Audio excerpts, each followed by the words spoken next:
I have two words. Do it. Do it. This is how we do it. This is how we do it. La, la, la, la. You tread lightly? Yeah, I don't know how to tread lightly. I tread toward the truth, period. And if that ruffles feathers, so be it. If that pisses people off, so be it. Get over it. Well? I'm still... That's what you just said, Officer Deborah, correct?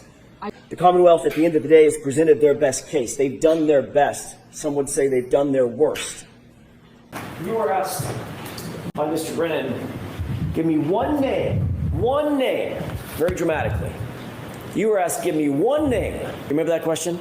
Yes. How about the name Judson Welcher? How about that name?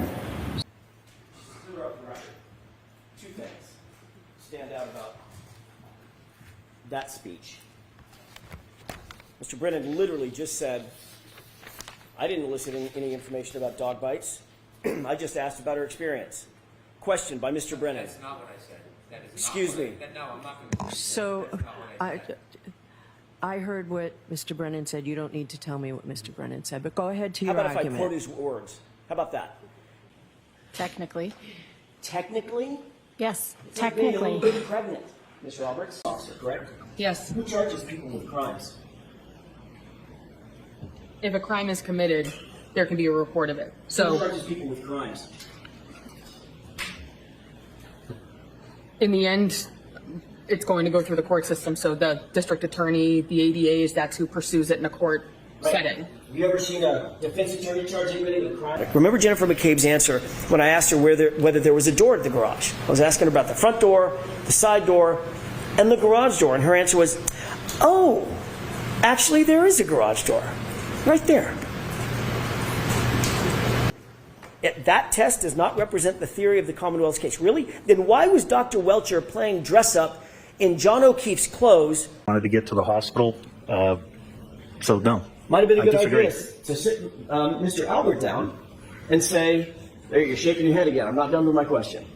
Might have been a good idea, Mr. Gallagher, since you happen to be here, no sweat off your brow, to sit Mr. Albert down and say, by the way, I got a pen and paper. Who was here last night, just before John O'Keefe was found dead on your lawn? Who was here? Might have been a good idea, correct? So- You ever seen a defense attorney charge someone with a crime, ma'am? I'll never forget it. You wouldn't overlook that. I will never forget it. You would not overlook that either, would you, Ms. McCabe? I answer the questions I'm asked. Can you answer the question that I just asked? You're not answer my question. How is that possible? It's not possible. The only way it's possible is if those shards never touched his arm. Because it was a dog. Over. So yes, you can get in trouble. You're talking about lying in an affidavit, sir. I'm talking about misleading. Correct. I would have to twist circumstances to have the right to search Brian Albert's house. We had no reason, and there's been no reason since. How about this? How about this? There's a dead guy on the lawn that looked like he potentially could have been in a physical altercation. How about that? The Commonwealth has continued along that same line, and I want to bring something to the court's attention specifically. Last night, we pulled the tape, and she darn sure didn't see the car go in reverse at a high speed and strike a pedestrian. You want to be here tonight? I have no relation to this case, I so didn't ask you that. I asked you if you want to be here tonight. Would an expert shade the truth? You don't have to look any further than Shannon Burgess's CV to answer that question. That was a shame. What a shame. That with her on purpose, then turned around and 3 days later said, and by the way, the defense should be disallowed from using Dr. Lapisada to talk about the very dog bite wounds that I asked Dr. Russell about. That cannot stand in this courtroom. You didn't know if they were asleep. All you knew was there was a severely injured man on the front lawn of their house, and your sister didn't answer the phone, not once, but twice, correct? Correct, she didn't answer the phone. Did you think your sister might have been in peril? Did you think to go inside the house and check that they're okay? I had no reason to think that they weren't okay. You had no reason to believe they weren't okay. A man was dead or dying on their lawn, and your sister's not answering the phone. that's not a yes or a no answer. Well, yes, it actually is, Miss Deborah. There's nothing nefarious. remembered who I called. I didn't go back and look at phone records. I didn't say it was nefarious. Why would you use the word nefarious? And by the way, if someone does tell you Google hypothermia, why would you Google how long it takes to die in cold? Wouldn't you just Google hypothermia? Understood the And question. you misunderstood that question? Yes.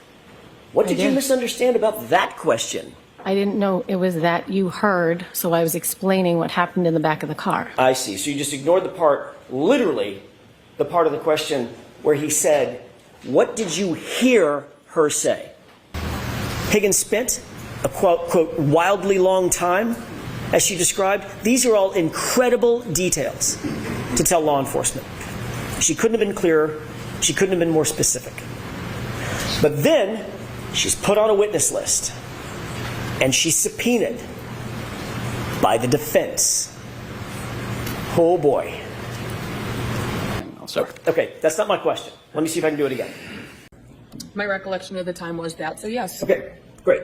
Did you go on to say, speaking of being truthful, Can we wrap this up?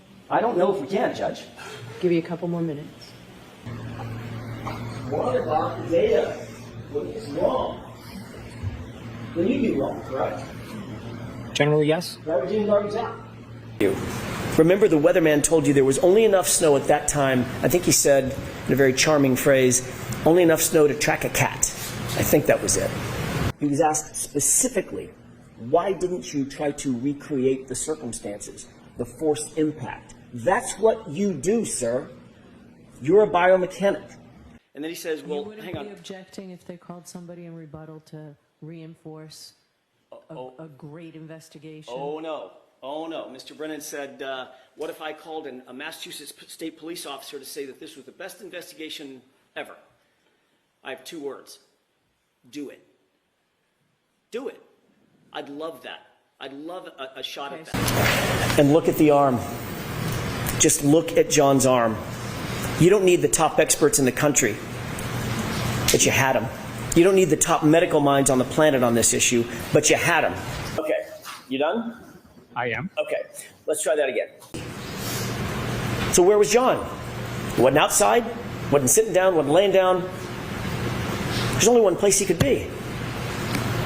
We could all say it together if you could talk with me. He was in the house. And that's my story. I got a phone call in the morning, and then Carrie can say, yeah, I got a phone call as well. As you said, that's your story, Not correct? my story. It's Those the were your truth. words. Then we get to the sweatshirt. That was a moment. Except it's not true, is it? I did not hear her ask that. I was told she was asked that. In The the answer to my question, Ms. Roberts, and I'm not a trick question. I had forgotten to mention a couple of people that I had reached out to. You had forgotten. Is that your testimony? Yes. You had forgotten. You remembered Matt and you remembered Carrie, but you had forgotten the others that you had just contacted maybe 30 minutes before. At that time or after, did my client even approach you? Did she, in that clip? She did. What? At 6 a.m. when Karen found John, you heard about the scene. It was described in detail. It was chaos. To use Mr. Brennan's word in his opening statement, it was bedlam. That was never disclosed to us. And I think Mr. Brennan used this phrase not long ago, that would have been nice to know. Where's the judge's signature? You don't get in trouble or get spanked, you get slapped, you get fined. But that's not at all what you told Trooper Proctor on February 8th, just 10 days after this incident, is it? I don't recall what I told Trooper Proctor. I thought your memory got better with time. Maybe some of the words that I use may be different, and I don't remember on specific days. I've been questioned many times, but the answers are always going to be the same. The wording may be different. You done?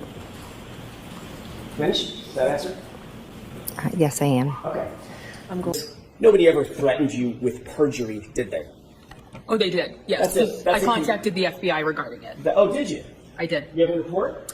That's a mouthful. Yes. My question is, do you have a report from the FBI saying that you reported that someone on the Karen Reed defense team threatened to charge you, your words, with perjury? You have a No. report to that effect? No. No. And your entire job revolves around what you say on that witness stand. That's what you said, correct? Oh, I don't know if that answers your question, but Not really. that's the most Let's try it again. accurate. I can't answer that yes or no. It's pretty binary. Had you talked, well, let me ask you this. In point of fact, you did talk to other people. You contacted others. In addition to Matt McCabe and Kerry Roberts, right? Yes or no? Yes, I did. Okay. So when you said no to the answer, did you contact anyone other than Matt and Kerry? That would be, by definition, Ms. McCabe, a lie. Correct? No.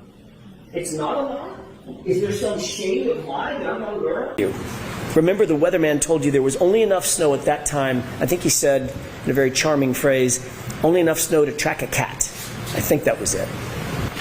And of course, as you learned during the course of this trial, Brian Albert, a sworn peace officer, a first responder trained in being a first responder, never came out of the house.